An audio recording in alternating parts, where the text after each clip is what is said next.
India justice की एक report आई आज, बल्कि आज नहीं 13 को आई है। ये रिपोर्ट हमारे देश की जो पूरी जुडिशियल सिस्टम है उसका आईना दिखाती है। ये बताती है कि हमारे किस स्टेट की पुलिस बेहतर है, कहाँ की सबसे बदतर है, किस स्टेट की जेलें अच्छी हैं, कहाँ की बुरी हैं, जुडिशियल सिस्टम कहाँ का ठीक है, कहाँ का नहीं है, पुलिसिंग सबसे ख़राब कहाँ की और सबसे अच्छी कहाँ की। इस रिपोर्ट से एक तस्वीर बड़ी साफ़ हो गई, और वो ये कि साउथ इंडिया की स्टेट्स कम से कम जुडिशियल सिस्टम, जेल, पुलिस, इन सब मामलों में नॉर्थ या फिर वेस्ट इंडिया या फिर ईस्ट इंडिया के मुकाबले कहीं ज़्यादा बेहतर है। ये पूरी कहानी और दिलचस्प डेटा आपके सामने दूं, जैसे आपको एग्जाम्पल, एक झलकियाँ बताता हूँ। हमारे देश में 20 लाख पुलिस वाले हैं। हमारे देश में छोटे बड़े सब मिला दें तो 21,085 जजेज हैं, 21,285। 10 लाख की आबादी पर 15 जज हैं, 5 करोड़ से ज़्यादा केस पेंडिंग है। हाईएस्ट जो कोर्ट में केस पेंडिंग है, लोअर कोर्ट तो है ही, उसके बाद हाई कोर्ट की बारी आती है। हमारे देश में 25 हाई कोर्ट है, और उसकी वजह है कि वहाँ जजेस कम है। एक हाई कोर्ट के एक जजेस के ऊपर 15-15 हज़ार केस है।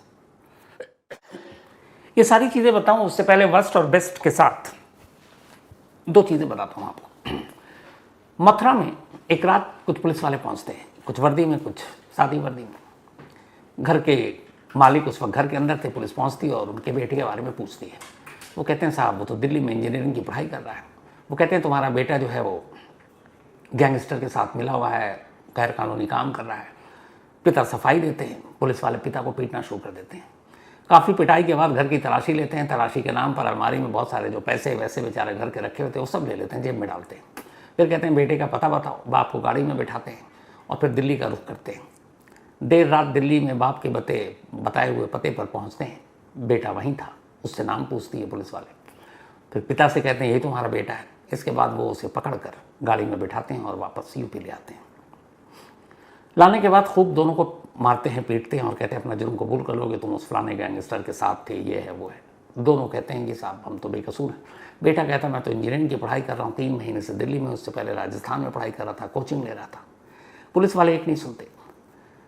फिर एक रोज़ बाप बेटे को साथ लेकर पुलिस वाले एक सुनसान जगह पर जाते हैं और अचानक कहते हैं बेटे से कि जा, तुझे छोड़ दिया, जितनी तेज़ी से तू दौड़ सकता दौड़ और भाग गए।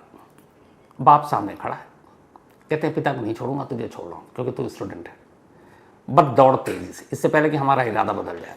अब बेटा दौड़ना शुरू करता है। जैसे ही दौड़ता है एक पुलिस वाला पिस्टल निकालता है, पैर का निशान लेता है, गोली चला देता है। गोली लगते ही बेटा गिर पड़ता है। बाप रोने लगता है। पुलिस वाले अब बाप से और बेटे से कहते हैं कि इस बार तो निशाना पैर पे लिया, अगली बार सीधे पीठ पे मारूंगा। या तो तुम हमारी बात मान लो, अपना जुर्म कबूल करो, या फिर पैसे ले देकर मामला ख़त्म करो। 1 लाख रुपए में समझौता होता है। बाप 1 लाख रुपए देता है। इसके बाद बाप बेटे को छोड़ दिया जाता है। बट एक जगह केस में, अब चूंकि केस डायरी बन गई थी, बेटे का नाम था। अब पिता को ये लगा कि पैसे देकर छूट तो गए, लेकिन कल को कोई और पुलिस वाला आएगा, फिर तंग करेगा उसी केस के नाम पर, बेटे का करियर ख़राब हो जाएगा, क्या करें। बाप का बैकग्राउंड आर्मी का था, दादा भी है आर्मी में, बाप भी आर्मी में। उन्होंने कहा नहीं, चुप नहीं रहूँगा, लड़ाई लड़ूंगा। पहुँच गया कोर्ट। उन्होंने कहा मेरे बेटे के खिलाफ एक फर्जी केस पुलिस ने दर्ज किया, वो केस ख़त्म किया जाए। अब ये था कि केस ख़त्म करे, फिर से पुलिस से दुश्मनी। बाप ने तय किया कि सिर्फ केस ख़त्म नहीं करूँगा, खुद इन्वेस्टिगेट करूँगा और इन सारे पुलिस वालों को बेनकाब करूँगा। इसके बाद अब एक बाप एक पुलिस वाला बन गया, एक जासूस बन गया और केस की तफ्तीश करने लगा। पहले उसने ये देखा कि उसके बेटे का नाम आया कैसे। तो पता क्या कि कुछ वक्त पहले नोएडा में एक गैंगस्टर का एनकाउंटर हुआ था। उसका मोबाइल मिला, उसके मोबाइल में कुछ लड़कों के नंबर मिले, पुलिस उस नंबर तक पहुंची। उन लड़कों के मोबाइल में कुछ और लड़कों के नंबर मिले, पुलिस उन तक पहुंची। उन लड़कों के मोबाइल में फिर कुछ नंबर मिले। तो 3-4 चेन जब बना, 5वें-6वें नंबर पे मोबाइल पे एक नंबर उनके बेटे का था। बस ये रिश्ता था और इसीलिए पुलिस ने उठाया। अब पुलिस दिखा रही थी कि गिरफ्तारी हमने यूपी से किया है, कि फलाने तारीख को किया है। पिता को मालूम था किस दिन उठाया, पर सबूत नहीं। अब वो दिल्ली पहुंचते हैं। जिस घर में वो बैठकर पढ़ाई इंजीनियरिंग की तैयारी कर रहा था, आसपास के अब वो सीसीटीवी कैमरे खंगालने शुरू करते हैं। बहुत सारे घरों में लगे हुए थे। वो जाकर गिड़गिड़ाते हैं, उनसे कहते हैं हमें फुटेज दिखा दीजिए। अब वो फुटेज देखते हैं। एक फुटेज में वो उस रात की कहानी सामने आ जाती है कि उनके बेटे को पकड़कर पुलिस वाले गाड़ी में बिठा रहे हैं। उस सीसीटीवी कैमरे पे तस्वीर, वक्त सब था। ये एक बड़ा सबूत था। अब पुलिस के ख़िलाफ़ वो अदालत पहुँचते हैं और कहते हैं मेरे बेटे को गलत तरीके से फंसाया गया, गलत तरीके से गिरफ्तारी की गई। कागजी कन्नों पर उसकी गिरफ्तारी की तारीख, डेट, जगह सब लिखी थी, कैमरा कुछ और कह रहा था। अदालत के सामने रखा गया। अदालत ने कहा ये क्या तमाशा है। अदालत ने फ़ौरन उस थाने के तमाम पुलिस वालों को सम्मन भेजा, नोटिस भेजा और कहा कि इनके खिलाफ इंक्वायरी बैठाई जाए। बाप बेटे को बरी कर दिया। ये पुलिस का एक रूप देखा। अभी कुछ दिन पहले आपने लगातार मीडिया, सोशल मीडिया पर देख रहे होंगे कि किस तरीके से पश्चिम बंगाल के मुर्शिदाबाद में वक्त कानून को लेकर जो प्रदर्शन हुए वो हिंसक हुई। बेकसूर लोग मारे गए, कई लोगों को घरों से ज़बरदस्ती निकाल दिया गया, दुकानें लूट ली गई। स्टेट पुलिस चाहती तो ये सब चीज़ें रोक सकती थी। LIU, उनकी इंटेलिजेंस, उनकी पुलिस फोर्स, सबको पता है कि यहाँ क्या होने वाला है, बट नहीं रोका, हिंसा बढ़ी। अब इस पर स्टेट सरकार पर भी इल्ज़ाम लगेगा। स्टेट पुलिस चाहे तो क्या नहीं कर सकती, लेकिन जब तक ऐसे इल्ज़ाम पहले भी पश्चिम बंगाल पुलिस पर लगते रहे। तो ये 2 तस्वीरें अभी हाल की आपने देखी। अब इसी दौरान में ये इंडिया जस्टिस रिपोर्ट आती है। ये जो रिपोर्ट है असल में ये एक सरकारी डेटा भी आप इसको कह सकते हैं, क्योंकि इंडिया जस्टिस रिपोर्ट कोई प्राइवेट रिपोर्ट नहीं है, एक तरह का सरकारी डेटा है। और इसमें जो सारी चीज़ें इकट्ठी की गई हैं वो सरकार के अलग अलग मंत्रालय, अलग अलग डिपार्टमेंट, उनके प्रूफ, उनके आंकड़े, उनके डेटा, उन सबको लेकर किए गए हैं। और इसमें सुप्रीम कोर्ट के रिटायर्ड चीफ जस्टिस, जजेस, वो भी इस पे इन्होंने अपना रोल प्ले किया है। तो उसी के बाद अब ये रिपोर्ट आई है अपने देश को लेकर, इंडिया जस्टिस रिपोर्ट। जिस तरीके से हमारे डेमोक्रेसी के 4 पिलर हैं, लोकतंत्र के 4 स्तंभ, आपके एक होता है न्यायपालिका, एक कार्यपालिका, एक विधायिका और एक मीडिया, ये डेमोक्रेसी के 4 पिलर हैं। उसी तरीके से हमारे देश के जुडिशियल सिस्टम के भी 4 पिलर हैं, 4 स्तंभ हैं। एक है पुलिस, इसके अलावा कोर्ट, जेल और लीगल एड यानी कानूनी मदद। Police, court, jail, legal aid, अगर ये चारों बेहतर काम करें तो समझिए जुडिशियल सिस्टम बहुत अच्छा है। इनमें से एक भी लड़खड़ाए तो पूरा जुडिशियल सिस्टम चरमरा सकता है। तो इन्हीं 4 चीज़ों से मिलकर हमारा जुडिशियल सिस्टम चलता है और इसी को रख कर सामने ये रिपोर्ट तैयार की गई। इंटरेस्टिंग रिपोर्ट इसलिए है कि इंडिया जस्टिस रिपोर्ट 2025, ये इंडिया जस्टिस रिपोर्ट के नाम से जारी की गई है 13 अप्रैल को। इसमें अलग अलग है पुलिसिंग, जेल और जुडिशियल सिस्टम और लीगल एड। हमारे देश की पुलिसिंग कैसी है, इसको लेकर इंडिया जस्टिस रिपोर्ट ने जो हमारे बड़े स्टेट्स हैं उनको अलग, जो स्मॉल स्टेट्स हैं, ये यूनियन टेरिटरी, उनको अलग सामने रखकर एक लिस्ट बनाई है। Best, middle, worst. पहले पुलिसिंग की बात करते हैं। इस इंडिया जस्टिस रिपोर्ट के हिसाब से देश के 18 यानी 18 बड़े राज्यों में पहले 3 नंबर पर बेस्ट पुलिसिंग, सबसे अच्छी पुलिस, तीनों साउथ इंडिया के स्टेट्स आते हैं। पहले नंबर पर हमारे देश इंडिया की सबसे बेस्ट पुलिसिंग को जो रैंकिंग दी गई है वो तेलंगाना है। नंबर 2 पे आंध्र प्रदेश और नंबर 3 पे कर्नाटका पुलिस, मतलब टॉप 3 तीनों के तीनों साउथ इंडिया के स्टेट्स हैं। नंबर 4 पे छत्तीसगढ़ है, 5th महाराष्ट्र, 6ठे नंबर पे उत्तराखंड, 7वें नंबर पे पंजाब, इसके बाद उड़ीसा, फिर गुजरात, फिर बिहार, मध्य प्रदेश, झारखंड, तमिलनाडु, हरियाणा, केरला, राजस्थान, 17वें नंबर पर उत्तर प्रदेश और 18वें नंबर पर यानी लास्ट में पश्चिम बंगाल। यानी टॉप 3 स्टेट पुलिसिंग के मामले में हमारे देश की तेलंगाना, आंध्र प्रदेश और कर्नाटका, और वर्स्ट 72 और बदतरीन पुलिसिंग बॉटम से जो 3 स्टेट है जहाँ की पुलिसिंग बेकार, इस हिसाब से रैंकिंग के बॉटम में सबसे बुरे में पहले नंबर पर पश्चिम बंगाल का नाम आता है, दूसरे नंबर पर उत्तर प्रदेश पुलिस का नाम आता है और तीसरे नंबर पर राजस्थान पुलिस का नाम आता है। ये हमारे 18 बिगेस्ट स्टेट्स की रैंकिंग है। जो स्मॉलर स्टेट्स हैं उनमें से 7 स्टेट की रैंकिंग दी गई है best and worst. Best policing छोटे राज्यों में नंबर 1 पे सिक्किम है, नंबर 2 पे अरुणाचल प्रदेश, नंबर 3 पे मिजोरम, नंबर 4 पे हिमाचल प्रदेश, नंबर 5 पे मेघालय, 6 पे त्रिपुरा और वर्स्ट 7 पे गोवा। यानी गोवा और त्रिपुरा की पुलिसिंग सबसे ख़राब है और सिक्किम और अरुणाचल प्रदेश की पुलिसिंग बेहतरीन है। ये तो हुई रैंकिंग की बात। अब इंटरेस्टिंग ये देखिए कि हमारे देश में कुल 20 लाख पुलिस वाले हैं, पूरे इंडिया के हर स्टेट्स को मिलाकर, यूनियन टेरिटरी को मिलाकर 20 लाख पुलिस वाले हैं। इनमें से विमेन यानी कि महिला पुलिस वालों की तादाद 2,42,000 है। 20 lakh total police force and 2,42,000 women police इनमें से है। लेकिन इनकी हालत देखिए कि इन 2,42,000 महिला पुलिस में से 90%, यानी 90% हो गया करीब 2 लाख के आसपास, 2,42,000 है, कांस्टेबल के पद पर है। पुलिस डिपार्टमेंट में सबसे निचला पोस्ट यही होता है, कांस्टेबल। तो 2,42,000 महिलाएं पुलिस में हैं और उनमें से 90% महिलाएं कांस्टेबल हैं। 1,000 से भी कम ऐसी विमेन पुलिस वाली हैं जो सीनियर पोजीशन पर हैं, यानी एसपी या फिर डीजी के पद पर हो, डायरेक्टर जनरल या सुपरिटेंडेंट ऑफ पुलिस। 1,000 इनकी तादाद है टोटल। 2,42,000 महिला पुलिसकर्मियों में से सिर्फ 960 आईपीएस अफसर हैं, इंडियन पुलिस सर्विस से आती हैं, यूपीएससी क्लियर करके। जबकि इस वक्त हमारे देश में कुल आईपीएस जो अफसर हैं 5,047 है।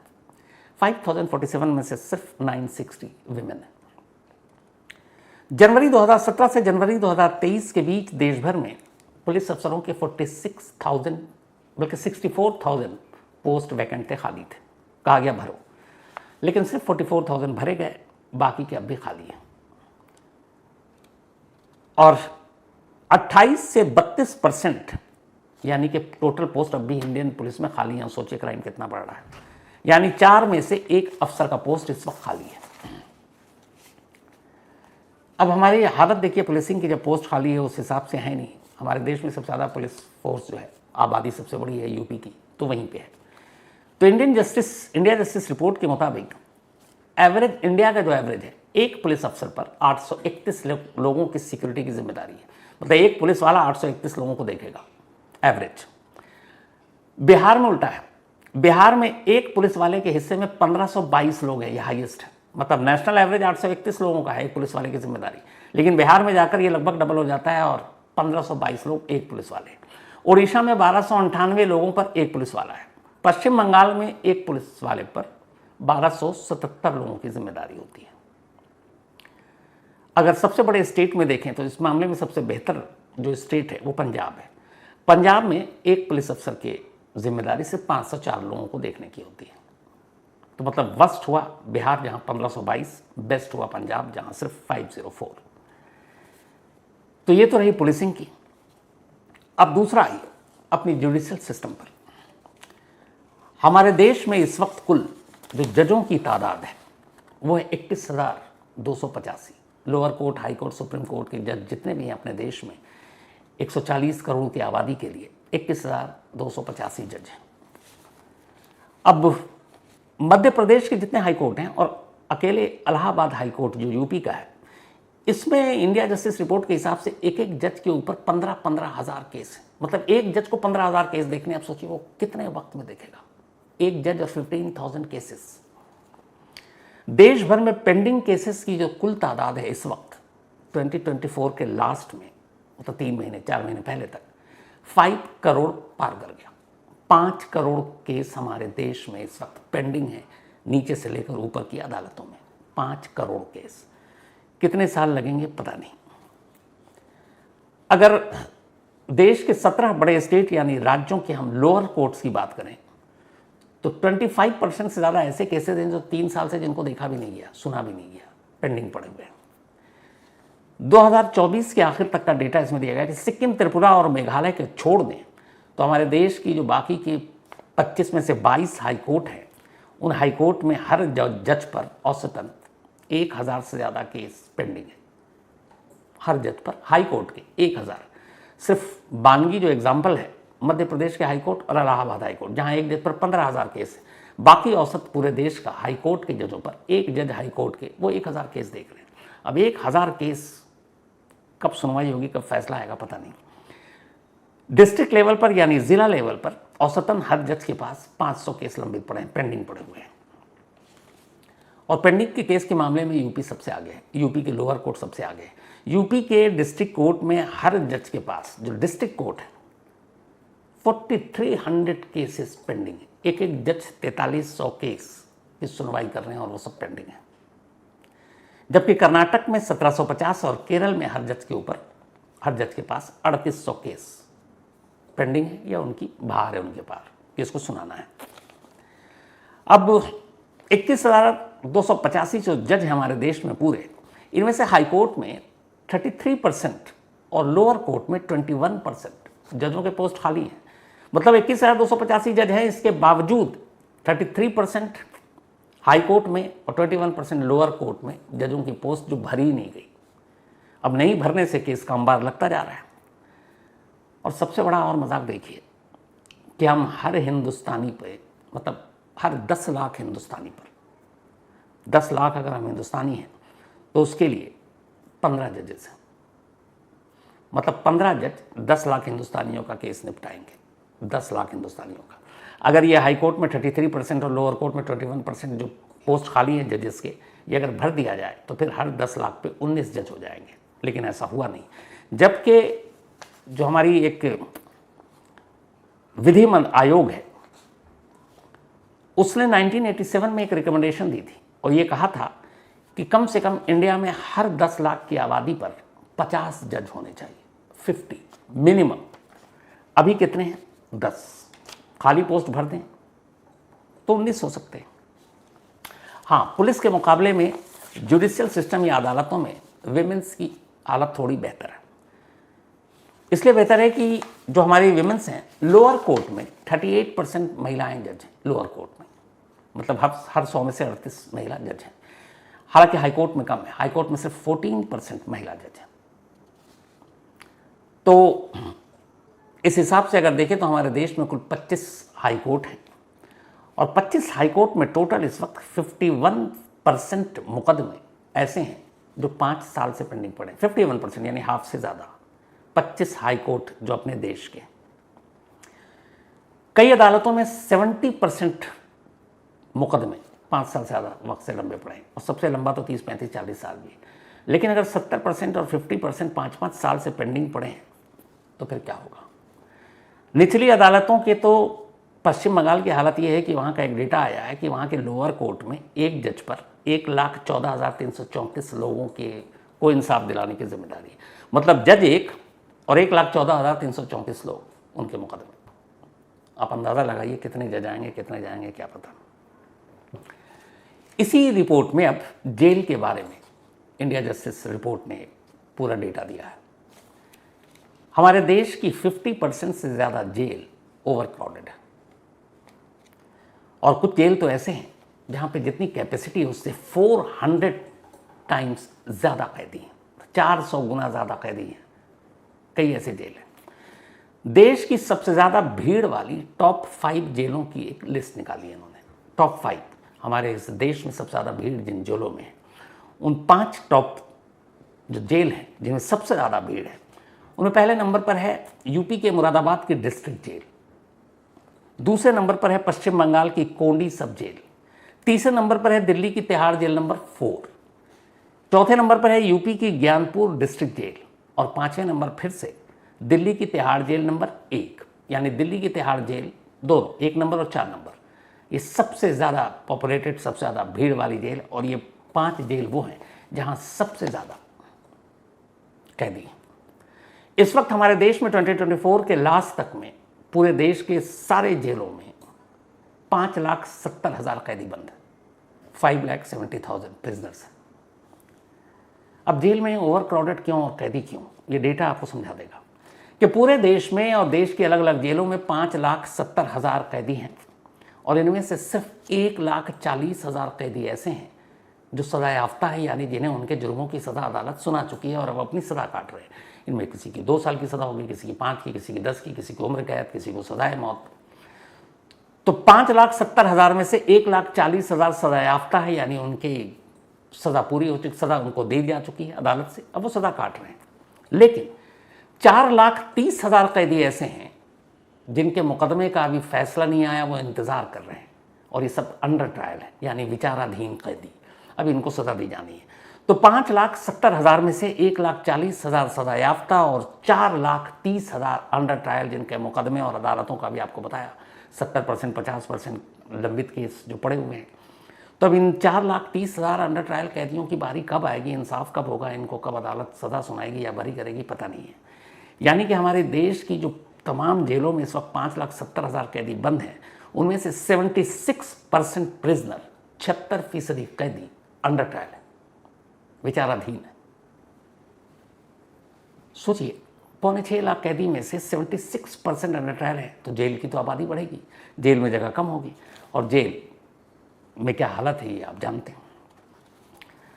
अब इसी हिसाब से इसी इंडिया जस्टिस रिपोर्ट ने इंडिया के जेलों की रैंकिंग की है कि कौन सी जेल अच्छी है, कौन सी जेल बुरी है, किस जेल में ज़्यादा खेल चलता है, कहाँ खेल नहीं चलता है, कहाँ पे ह्यूमन राइट्स को फॉलो किया जाता है, कहाँ नहीं किया जाता है। तो 18 वही बड़े स्टेट, उनकी रैंकिंग है। अब जहाँ की पुलिसिंग अच्छी होगी उनके जेलों की भी हालत ठीक होगी, क्योंकि जुड़े हुए हैं, कनेक्टेड है एक दूसरे से। तो बेस्ट जेल और वर्स्ट जेल ऑफ इंडिया, उसकी रैंकिंग है ये। पहले नंबर पर बेस्ट जेल में तमिलनाडु का नाम आता है, दूसरे नंबर पर कर्नाटका का नाम आता है, तीसरे नंबर पर केरला और चौथे नंबर पर आंध्र प्रदेश।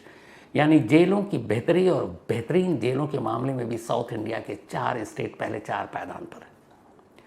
5वें नंबर पर मध्य प्रदेश की जेल का नाम है, 6ठे नंबर पर उड़ीसा की जेल, 7वें पे तेलंगाना, 8वें पे राजस्थान, 9वें पे गुजरात, 10वें पे महाराष्ट्र, 11वें पे वेस्ट बंगाल। जेल में वेस्ट बंगाल की हालत थोड़ी बेहतर है।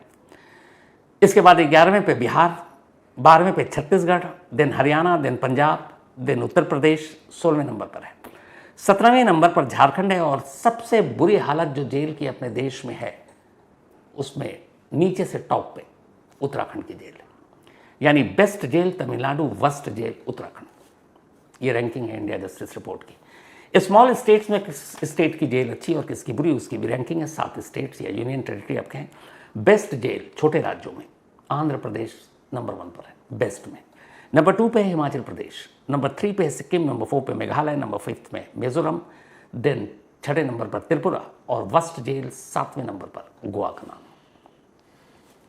तो ये है जेल की रैंकिंग। अब जेल की हालत क्या है ये भी आपको मैंने बता दी कि जेल में कितने लोग हैं। अब आइए आप जस्टिस इंडिया जस्टिस रिपोर्ट में जो है कि जुडिशियल रैंकिंग क्या है। अब जहाँ की पुलिस अच्छी होगी, जहाँ की जेलों में भीड़ कम होगी, जहाँ के जेलों के हालात ठीक होंगे, तो इसका मतलब है वहाँ न्यायपालिका या जुडिशरी भी ठीक ठाक काम कर रही होगी, क्योंकि ये उसी से कनेक्टेड है। तो जुडिशरी को लेकर भी 18 बड़े स्टेटों में सबसे बेहतर कहाँ पे काम हो रहा, कहाँ इंसाफ जल्दी मिल रहा, कहाँ केस कम पेंडिंग है, कहाँ पे सारे जजेस की भी भर्ती हो चुकी है। पहले नंबर पर बेस्ट जुडिशरी की जो रैंकिंग की गई है, बेस्ट स्टेट में केरला का नाम है, नंबर 2 पे तेलंगाना का नाम है, नंबर 3 पे तमिलनाडु का, नंबर 4 पे कर्नाटका का, नंबर 5 पे आंध्र प्रदेश का। इसमें भी सारे टॉप स्टेट बेहतर बेस्ट में साउथ इंडिया के, केरल, तेलंगाना, तमिलनाडु, कर्नाटका और आंध्र प्रदेश। इसके बाद 6ठे नंबर पर है राजस्थान, 7वें पे पंजाब, 8वें पे छत्तीसगढ़, 9वें पे मध्य प्रदेश, 10वें पे हरियाणा, 11वें पे महाराष्ट्र, 12वें पे उड़ीसा, 13वें पे झारखंड, 14वें पे गुजरात, 15वें पे बिहार, 16वें पे उत्तराखंड, 17वें पे उत्तर प्रदेश और 18वें पे वेस्ट बंगाल। यानी वेस्ट बंगाल और उत्तर प्रदेश लगातार बॉटम से हर चीज़ में वर्स्ट में चले आ रहे हैं। तो ये है top 18 best and worst jail. जो स्मॉल स्टेट्स हैं, ये यूनियन टेरिटरी हैं, उनमें बेस्ट और वर्स्ट कौन से हैं? बेस्ट जेल इंडिया में, ये जुडिशरी की रैंकिंग है, ये जेल की नहीं। तो बेस्ट जुडिशरी की रैंकिंग में त्रिपुरा पहले नंबर पर है, सिक्किम दूसरे नंबर पर है, मेघालय तीसरे पे, अरुणाचल चौथे पे, हिमाचल प्रदेश 5वें पे, मिजोरम 6ठे पे, और यहाँ भी वर्स्ट जुडिशरी में गोवा पायदान पर बॉटम में है। जैसे जेल के मामले में वैसे ही जुडिशरी के मामले में। तो अब ये जो रिपोर्ट है पूरी, ये रिपोर्ट इसलिए हल्के में नहीं ले सकते क्योंकि ये गवर्नमेंट की एजेंसियों के डेटा को लेकर रिपोर्ट तैयार की गई। जैसे bureau of police research and development BPRND, Indian jail statistics, CAG CAG और NALSA, ये सब सरकारी जो सोर्स हैं, सरकारी स्रोत हैं, उनसे ये डेटा लेकर ये सारी रिपोर्ट पब्लिश हुई है। लगभग 200 पन्नों की रिपोर्ट है, अभी तो उसमें बहुत कुछ पढ़ना बाकी है। तो ये थी रिपोर्ट, लेकिन इससे एक चीज़ साफ हुई कि हमारे साउथ इंडिया के क्राइम डिफरेंट तरीके के होते हैं। साउथ इंडिया में क्राइम वैसे नहीं होते जैसे नॉर्थ इंडिया की तरह है, और साउथ इंडिया की पुलिस, जुडिशियल सिस्टम, जेल देश के बाकी स्टेट्स और हिस्सों से कहीं बेहतर। तो ये थी आज की कहानी। अब आपसे मुलाकात होगी कल रात 9 बजे किसी नई कहानी के साथ। तब तक अपना और अपनों का ख्याल रखिएगा। Thank you very much.